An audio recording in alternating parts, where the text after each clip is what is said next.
Yo voy a hablar brevemente de mi querido Javier Milei, que como sabéis ha tenido un éxito resonante ayer en el Senado. ¿Qué es lo que ha pasado? Pues lo que ha pasado ayer, que yo creo que demuestra que todavía tiene cuerda el proyecto de Milei, es que Milei ha logrado pasar la ley de bases y la ha logrado pasar aquí en el Senado con un voto de diferencia.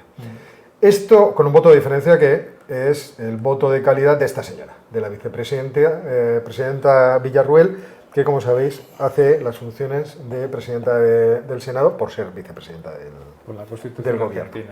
Vamos a ver, esto tiene varias cosas que cortar que son interesantes. En primer lugar, yo creo que el titular es que Milei puede gobernar, porque ahora ya tiene leyes con las cuales gobernar. El problema que tenía hasta ahora es que, bueno, podía hacer medidas económicas, podía apretar todo lo posible el gasto público, el corte de la emisión monetaria por parte del Banco Central, tratar de corregir los desequilibrios fiscales y el propio desequilibrio dentro de la balanza, del balance, mejor dicho, del Banco Central. Todo esto lo podía hacer, pero no podía gobernar. Y si no podía gobernar, más tarde o más temprano, la recesión económica acabaría revirtiendo la popularidad de Milei, que ahora está entre el 50 y el 60% dependiendo de a quién le consulte. Es decir, Milei no está aflojando en la popularidad, la gente está con él, de que el tipo tiene rumbo fijo y que, bueno, pues la cosa parece gustar. ¿Y qué vamos a ver?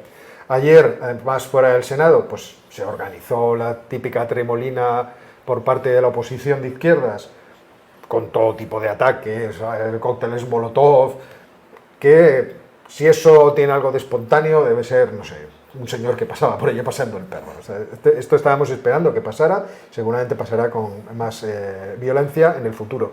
Pero si no logra hacer reformas que hagan crecer la economía, entonces tendrá esas manifestaciones ya así espontáneas. O sea, iría todo el mundo a decir, oye, bueno, ya, como broma, ya está bien. Si la economía no crece... Claro, este es el asunto.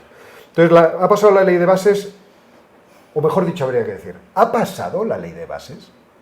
Ha pasado lo que queda de la ley de bases. Claro, porque la ley de bases tenía 660 artículos, han pasado 230. De la poda. 230. Entonces, la poda de la ley de bases es tremenda. Entonces, ¿eso qué implica? Pues implica, en principio, que la ley de bases, aunque haya sido así muy apretada, pues ha quedado muy desasistida y muy vaciada de contenido. Por otra parte, el hecho de que haya habido un empate en la votación, que haya tenido que dilucidar el voto de calidad de la vicepresidenta, quiere decir que Milei todavía puede continuar el discurso de aquí la casta está resistiéndose, la casta política, a que les quitemos todos los privilegios, mirad qué apurado ha venido todo. O sea, nos hemos salvado de forma milagrosa. Eso le conviene. Pero cuando uno va a la parte realista, lo que ve es que Milei sigue estando en una posición de extrema debilidad en términos políticos y por lo tanto tiene que hacer pues, mucha negociación con todo el mundo, especialmente su jefe de gabinete, Guillermo, ya no me acuerdo cómo se apellida, pero que le estoy viendo al hombre calvito ahí, funcionando como una máquina, tratando de convencer a todo el mundo. ¿Qué remedio? Para poder conseguir que pase la ley. Algo. Claro, que pase algo. Entonces, el algo que pasa, pues tiene que contentar no solamente al partido mayoritario de esta coalición que gobierna Milei, de la que él tiene, en términos de legisladores, tiene minoría, pero muy minoría. Son los macristas los que Juntos por el Cambio es el asunto. Y entonces tiene que convencer a los Juntos por el Cambio, que yo entiendo que son los que marcan la dirección y es Caputo el que marca la dirección. Y luego a los diversos poderes de diverso tipo que hay por ahí fuera, principalmente los gobernadores. Y tiene que convencer a Unión Cívica Radical en gran medida, porque son el grupo que... Los radicales no están muy convencidos, por lo menos en el Senado no están nada convencidos. Entonces ya veremos los Tau and Company al final por donde... Bueno, ya tiraron, ¿por qué no? Entonces, el caso, ¿qué ha ganado? Lo que ha ganado gordo son las facultades delegadas. O sea, va a poder gobernar por decreto hasta mediados del año que viene. Un año. Y eso quiere decir cuestiones económicas, cuestiones financieras, cuestiones de energía, cuestiones administrativas. Él va a tener esa posibilidad. ¿Están definidas lo que puede o es una cosa genérica? Creo que están definidas, lo que pasa es que no son ilimitadas, porque son controladas por el Congreso. Son los campos en los que se le puede aplicar lo que está Hay una comisión de las dos cámaras que tiene que ver esto sí, esto no, esto acá, hasta qué punto, o sea, porque son decretos de necesidad y urgencia, se supone. Entonces, no es un poder absoluto, Pero ya veremos. Y además, para conseguirlo, él tenía el proyecto de cerrar no sé cuántos organismos oficiales y al final no los puede cerrar. Claro. Entre ellos, el Banco Nacional de Datos Genéticos, que guardaba los datos de las personas desaparecidas durante la dictadura militar para ver si ha habido secuestros de niños, y otros dos, los servicios orientados a sectores productivos, uno agrícola y otro industrial. Bueno, que eran cosas que parecía que le hacían ilusión, pero a la industria no le debían hacer ilusión. Segunda cosa que ha sacado, que es muy importante, es el régimen de inversiones, ¿cómo se llama? El RIGI, de incentivos, perdón, a las grandes inversiones. El RIGI, o RIGI, no sé cómo lo dirán en Argentina, permite una serie de exenciones fiscales y reducciones de impuestos durante 30 años a inversiones mayores de 200 millones de dólares en el país. Y por lo tanto, además de facilitarles en términos administrativos y ayudarles a poner en marcha los proyectos, da una garantía jurídica a las empresas que vengan, porque dicen, bueno, aquí podemos estar instalados con un horizonte temporal muy largo, cosa que estaban deseando las grandes mineras y compañías para entrar, pero vamos, como locos, a sacar todo lo que hay en Argentina, que poco no es. Hay mucho. En 30 años tampoco le van a dar tiempo a sacarlo todo. No. Pero, claro, inmediatamente están vendiendo El tesoro, la riqueza del país, pero si la riqueza del país no hay quien te la saque. Recordemos que Rusia, cuando empezó las prospecciones petrolíferas en Siberia, no tenía maquinaria pesada para poder hacer el trabajo. ¿Y a quién recorrió? Pues principalmente a las empresas norteamericanas. Claro. Que sean las que tenían, oiga, hacemos empresas utilizarlas. Conjuntas, ustedes hacen aquí el bujero. Claro.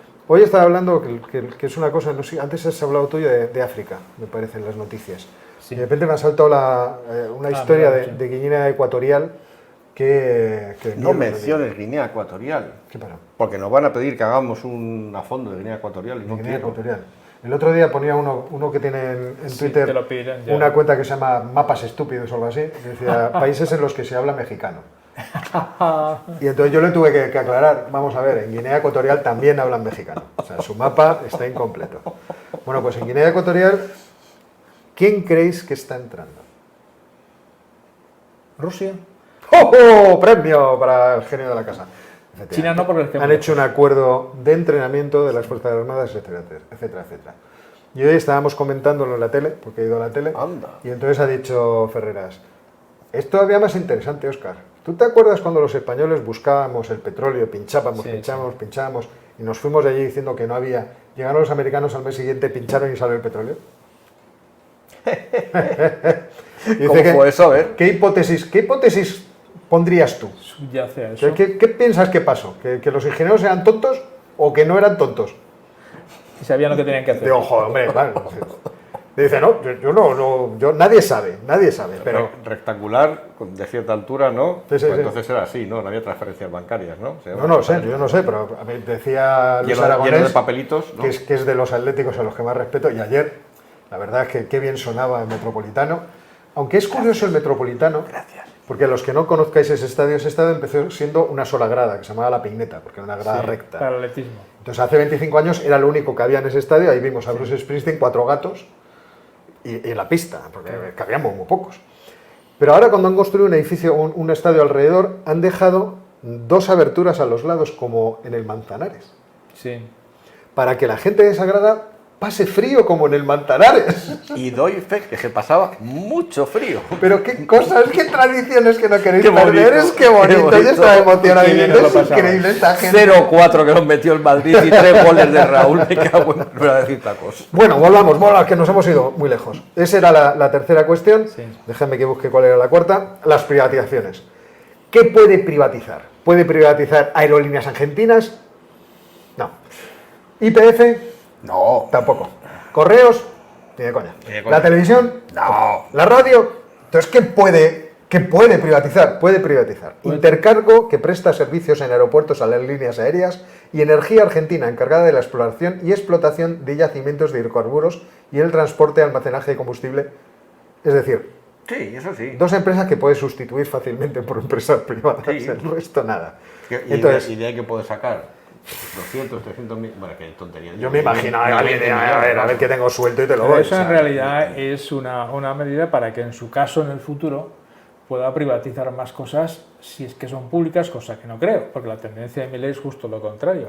No, y claro. esta posibilidad que da para invertir con gran franquicia fiscal durante muchos años, está pensada para que empresas que pueden ser argentinas, porque no, que las hay, y potentes como brasileñas, chinas, alemanas o donde sea, intervengan allí. Por tanto, casi toda la producción en esos sectores va a ser privada.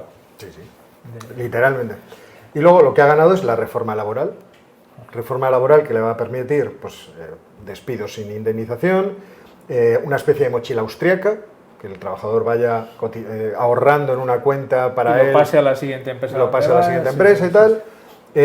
Luego que las empresas que tenían trabajadores informales o no registrados no tengan una multa por tenerlos, y eso vamos a ver si favorece o todo lo contrario, el que se les regularice. Pero recordemos que, según la Organización Mundial del Trabajo, el 43% de los trabajadores en Argentina el año pasado estaban en la economía informal, es decir, no cotizaban, no declaraban sus ganancias, sus ingresos, pero tampoco ganaban ningún tipo de ventajas sociales. Hasta tal punto que me parece que un 30% de los trabajadores en Argentina no tienen derechos ni médicos, ni a jubilación, ni nada por el estilo. Y luego ha quedado una especie de figura del autónomo. Bueno, pues podéis juzgar vosotros si esto es un éxito o no es un éxito. Hay cosas que claramente son un éxito y le van a permitir seguir funcionando. Veremos si dentro de esos reales decretos puede hacer medidas de liberalización para que la actividad económica pueda ir floreciendo, si se puede decir así, porque veremos el capital humano y el capital financiero con el que cuenta el país para poder, porque lo que es materias primas sí tiene mucho, pero hace falta del otro. Bueno, lo que hace Milei con esto es, digamos, sentar las bases para que se desarrolle, digamos, la empresarialidad interna, externa, para utilizar los recursos, el capital humano y los demás. Pero claro, la segunda parte no puede hacerla él. Por eso está permitiendo que entren tantas empresas extranjeras con tecnología, con know-how, para que muevan las cosas, y se supone que está permitiendo que los argentinos que quieran arranquen con negocios, pero eso es cosa de los argentinos, ¿no? Milei no puede, hay una cosa puede favorecer. que se me ha olvidado. Pero no pueden una cosa que se me ha olvidado es que por la negociación con los gobernadores, con las regiones, ha admitido que se van a acabar las infraestructuras que estén completadas a un 80% o que tengan capital extranjero. Que ya estaban todo parecido. Hasta ahí. Pero lo más importante, creo yo, que os ha conseguido ayer, no era en esto, sino es en la renegociación del swap de divisas con el Banco Central de China. Que eso es una tenían que empezar a devolver pasta, 5.000 millones de dólares. Ahora hay una serie de tramos que se van retrasando. En principio dicen hasta mitad de 2025, pero en realidad es mitad de 2026. Con lo cual, lo que yo no sé es si existe, eso es una cosa que las cuestiones legales no las controlo, si existe en el Club de París, es el club de los acreedores, uno de ellos, si existe algún tipo de prelación en los deudores, porque yo entiendo que ahí los deudores, cuando se hace la negociación, me parece que los retrasos son como media de 5 años, y China retrasa 2, que es una ventaja. Pero yo creo que esto de los swaps de divisas no entra en... Que no entra, no lo sé. No, porque el Club de París es para tenedores de bonos. Y entonces lo que para deuda genéricamente. Para deuda, pero deuda, bonos del Estado y y se hace eso. O sea, se hace la prelación, por eso se emiten bonos senior, bonos junior, bonos no sé qué, tú vas con tu bono. Y en París realmente lo que hacen sencillamente es decir, bueno, pues estos van primero, estos van después, estos van más tarde. Pero el swap en realidad es un acuerdo, es un preacuerdo de intercambio de divisas entre dos bancos centrales. Claro, si China le está dando yuanes o dólares a China, digo Argentina, pues el swap vence y que me los devuelvas en dólares, no en yuanes. El otro sale ahí, se saca los bolsillos como Charlie Chaplin. Nada, pero ahí eso no va, o sea, eso es negociación bilateral entre los dos que terminará probablemente. Esa va a ser otra, es decir, terminará la intervención pero no estoy tan seguro de eso, del Fondo Monetario Internacional. Bueno, pero ahora el fondo está contento. No creo que el fondo se meta en eso. Creo que se meta. Prefiere que lo solucione entre Argentina y China. Claro, digo, pero si llega el momento en el cual Argentina no puede pagar a China, sí, pero ¿el Fondo Monetario querrá ayudar a China? Es que eso ya se ha planteado en otros países, y siempre se ha planteado porque en algunos países, sobre todo asiáticos, los acuerdos del gobierno chino con los gobiernos correspondientes incluían una prelación de la deuda china sobre otras, de forma explícita, sin incluirla dentro del marco general. Pero esto no es deuda. Pero esto es a nivel de bancos centrales. Sí, pero quiero decir que se han quejado mucho, incluso cuando se han planteado renegociaciones de la deuda, ya sé que es otra cosa distinta, la primera condición es que los chinos entrasen en las mismas condiciones que esto. Entonces, eso y posiblemente se aplicará también aquí. Es que decir, no entraron, si no recuerdo mal, que en ¿no? muchos casos no entrarán. Entonces, yo creo que el Fondo Monetario Internacional va a decir, oiga, esto es un acuerdo suyo con China, que es un país muy potente, evidentemente, que no está bajo el paraguas de nada. Que otra cosa es que nosotros decidamos darles un préstamo puente para no sé qué, para no sé cuántos, con esta condicionalidad. Que eso puede ser. Aquí fue una apetito Pero saber obligada, ¿qué es lo que decía Milei de China antes de ser presidente. Pues de No te todo. preocupes, te lo leo. Sí. No voy a hacer negocios con China, no voy a hacer negocios con ningún comunista. Soy un defensor de la libertad y los chinos no entran ahí. Vale, hace 3 semanas estuvo Diana Mondino 2 o 3 días en China hablando con todos los que mandan. Si ninguno de los La creímos canciller. eso. Nadie se creyó eso. No, ni por él eso te se digo lo que- creyó, vamos. Habría que ver el Fondo Monetario que haría.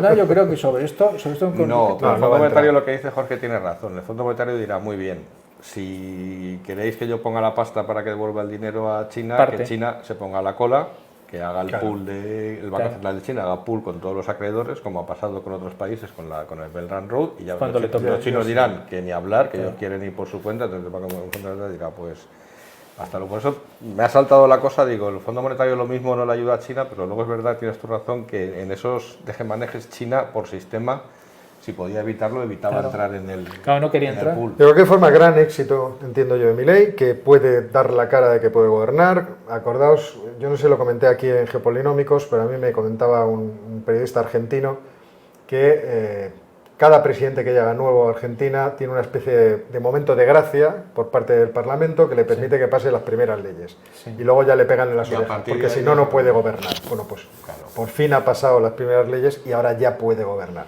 O sea, ya puede empezar a tomar decisiones, aunque yo no sé si le seguiremos viendo viajar cada 2 por 3, porque creo que está en el G7, con Georgia.